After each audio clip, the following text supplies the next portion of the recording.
She whispered it so softly that the wind almost stole the words. "It hurts when I sit." The bruises weren't the kind you could see on her face. They were hidden beneath worn calico, buried under shame, silenced by a town that decided looking away was easier than getting involved. But one man didn't look away. One man believed her.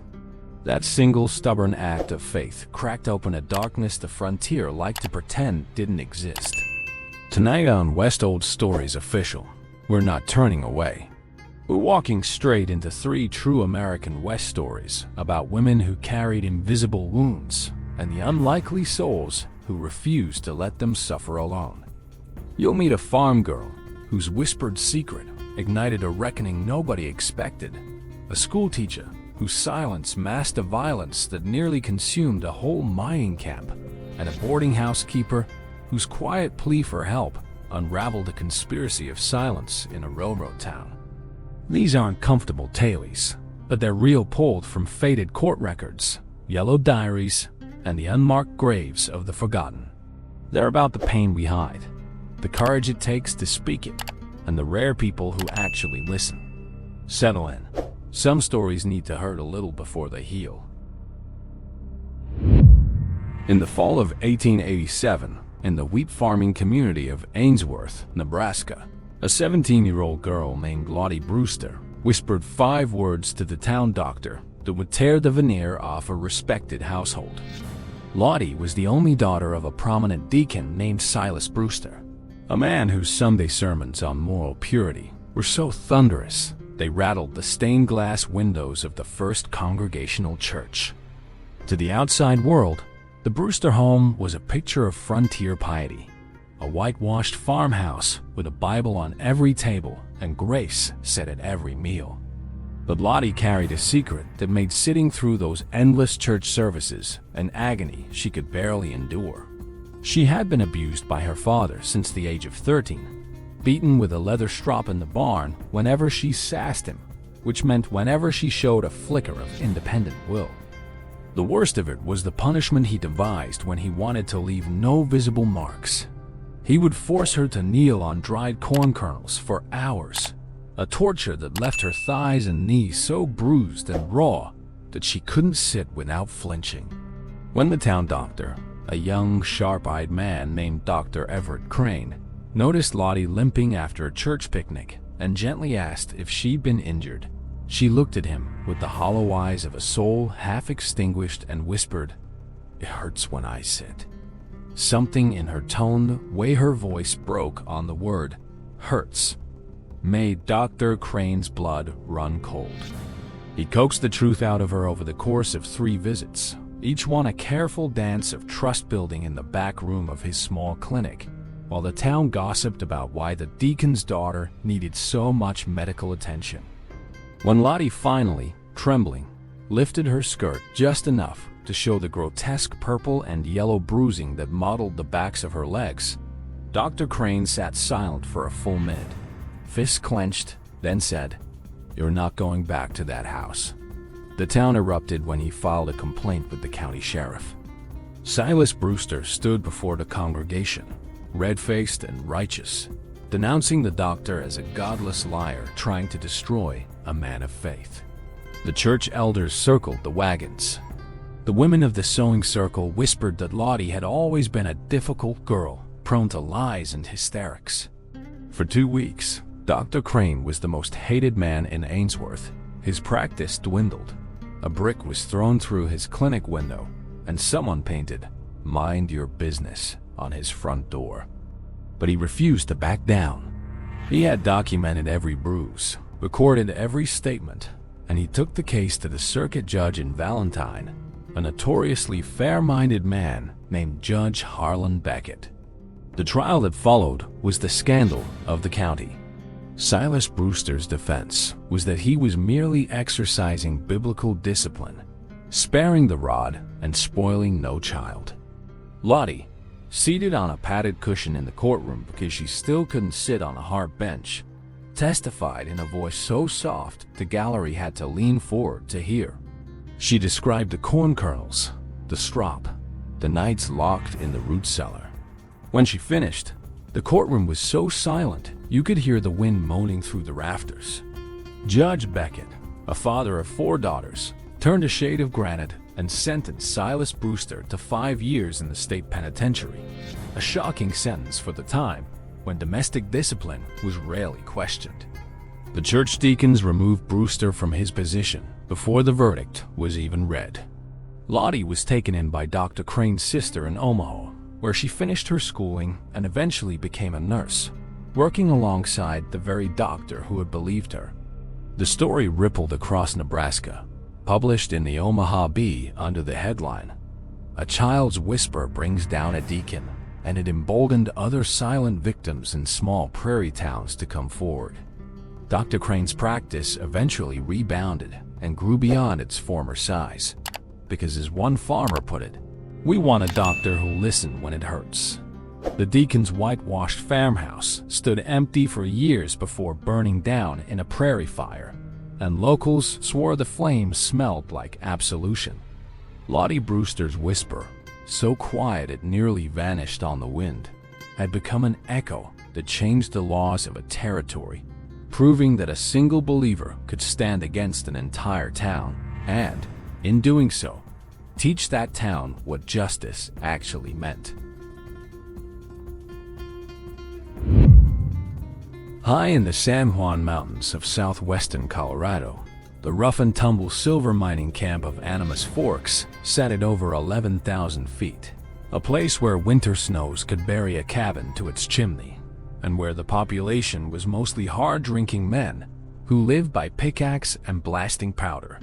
In this unlikely setting, a 23-year-old schoolteacher named Emmeline Hart arrived in the summer of 1893, hired by a consortium of mine owners who wanted to civilize the camp enough to attract families. Emmeline was a small, serious woman with wire-rimmed spectacles and a quiet voice, educated at a normal school back in Illinois and eager to make a difference.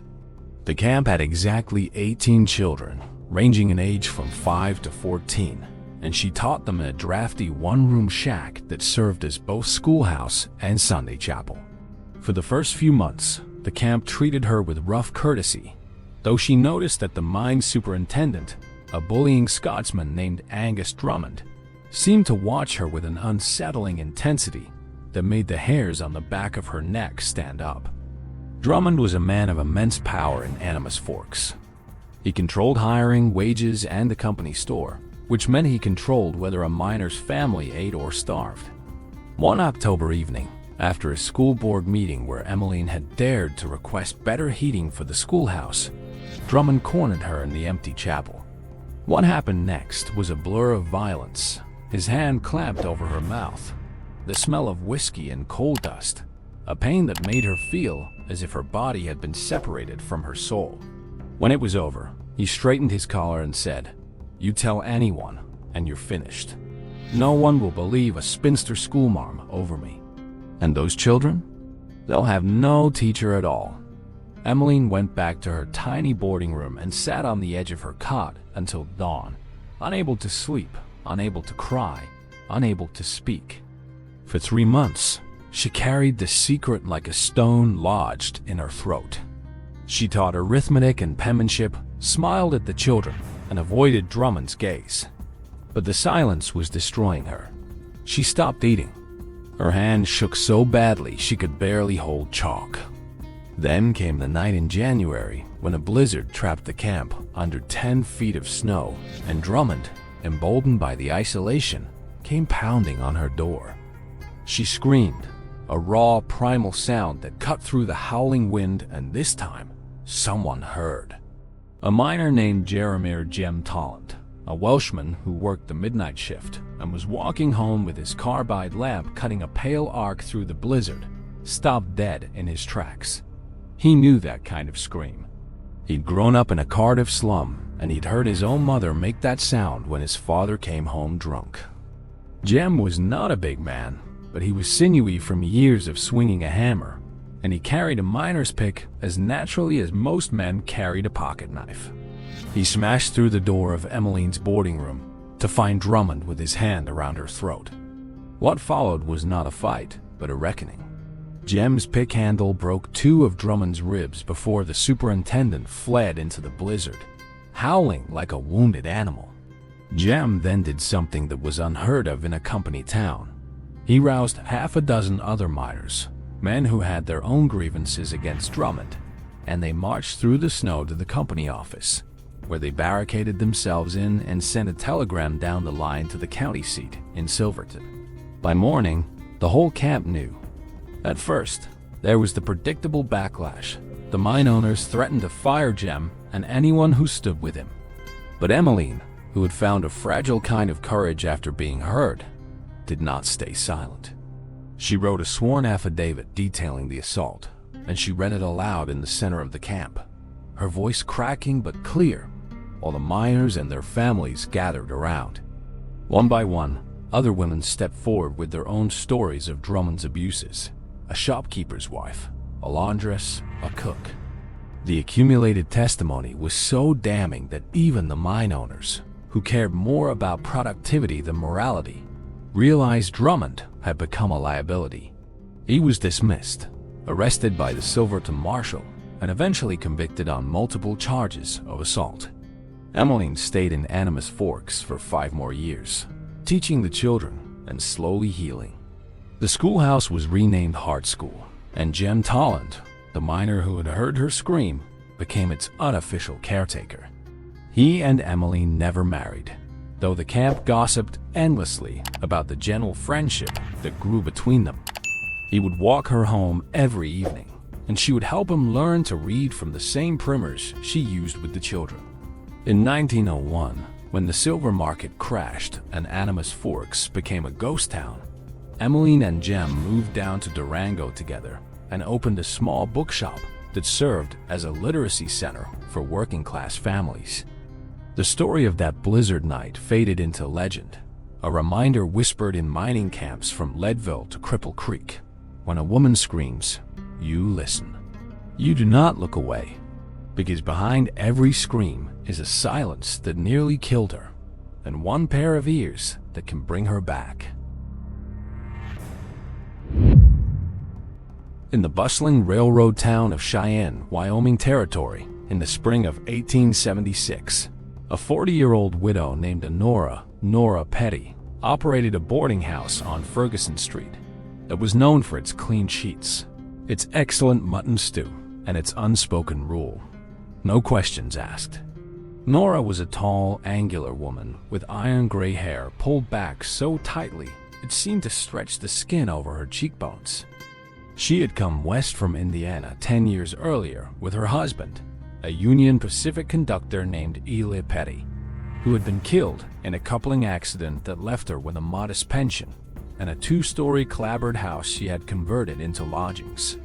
Nora's boarders were mostly railroad men, traveling salesmen, and the occasional gambler passing through, but she also maintained a small, secret clientele: women fleeing abusive husbands, women who had been dismissed from domestic service for moral turpitude, women who needed a safe place to sleep while they figured out how to survive in a territory that had little patience for female vulnerability. Nora never advertised this service. She communicated through a coded phrase she had devised. Any woman who came to her back door and said, "I heard you serve tea after midnight," was immediately ushered inside, fed, and given a clean bed in a small attic room that was invisible from the street. For 5 years, Nora's attic had been a sanctuary, and nobody in Cheyenne, not the sheriff, not the newspapers, not the town gossips, had the faintest idea. That changed on a bitter February night when a young woman named Rosalie Kemp arrived on the back stoop, shivering in a threadbare coat, her face bruised and swollen, a crying infant clutched to her chest. She managed to get out the code phrase through chattering teeth. "I heard you serve tea after midnight." Nora pulled her inside, sat her by the stove, and began the quiet work of bandaging her wounds. Rosalie's story was grim. She was the wife of a local saloon keeper named Arliss Kemp, a man whose charm in public masked a volcanic temper in private. That night, he had broken 2 of her ribs and threatened to drown their baby in the horse trough if she ever tried to leave. Rosalie had run barefoot across 3 alleys to reach Nora's back door. Nora did not hesitate. She hid Rosalie and the baby in the attic, fed them, and sat up all night with a loaded Derringer in her apron pocket, watching the street for any sign of Arliss Kemp. But Arliss was a man with resources and a furious pride. By the next afternoon, he had hired a pair of thugs from the Union Pacific stockyards to search the boarding houses of Cheyenne one by one. They came to Nora's door, all boots and bluster, demanding to search the premises. Nora stood in the doorway with her Derringer visible and told them, "This is a decent house. You'll not set one muddy boot inside." They laughed and shoved past her. The situation was spiraling into disaster when a drifter who had been renting a cheap room on the 2nd floor for the past week happened to come down the stairs. His name was Virgil Stroud, a 30-year-old cowboy turned wanderer who had drifted up from Texas after a drought killed his herd. He was a lean, hollow-eyed man with a pistol on his hip and the kind of still, watchful stillness that hinted at a violent past. He had noticed the quiet parade of bruised women through the house and had said nothing, respecting Nora's unspoken code. But now, seeing 2 hired brutes manhandling the widow who had given him a clean bed and hot meals, something snapped. Virgil stepped into the hallway, pistol drawn, and said in a voice as flat and cold as the Wyoming wind, "Gentlemen, you're trespassing. I'd count it a kindness if you'd leave before I lose my temper." The 2 thugs, who were not expecting armed resistance from a boarding house full of railroad workers and widows, backed off, muttering threats. But the confrontation had exposed Nora's secret operation. Arliss Kemp, informed of what had happened, went straight to the town marshal with a story about his deranged wife being kidnapped by a crazy widow and a gunfighter. The marshal, a pragmatic man named Whit Tolliver, who had his own suspicions about Arliss Kemp, but was beholden to the saloon-keeper's political connections, arrived at Nora's boarding house with a warrant. What happened next was something no one in Cheyenne expected. Virgil Stroud, acting as Rosalie's unofficial protector, insisted that Marshal Tolliver hear Rosalie's testimony before making any arrests. Nora added her own account. And then, one by one, the other boarders, a telegraph operator, a Union Pacific fireman, a retired schoolmarm, stepped forward and described what they had witnessed. A succession of battered women finding sanctuary in Nora's attic. A pattern of quiet mercy that had gone on for years. The marshal, his conscience clearly at war with his duty, made a decision that would define his career. He arrested Arliss Kemp on charges of spousal assault based on Rosalie's sworn statement and the visible evidence of her injuries. The saloon-keeper's political allies tried to squash the case, but the story had already spread through Cheyenne like wildfire.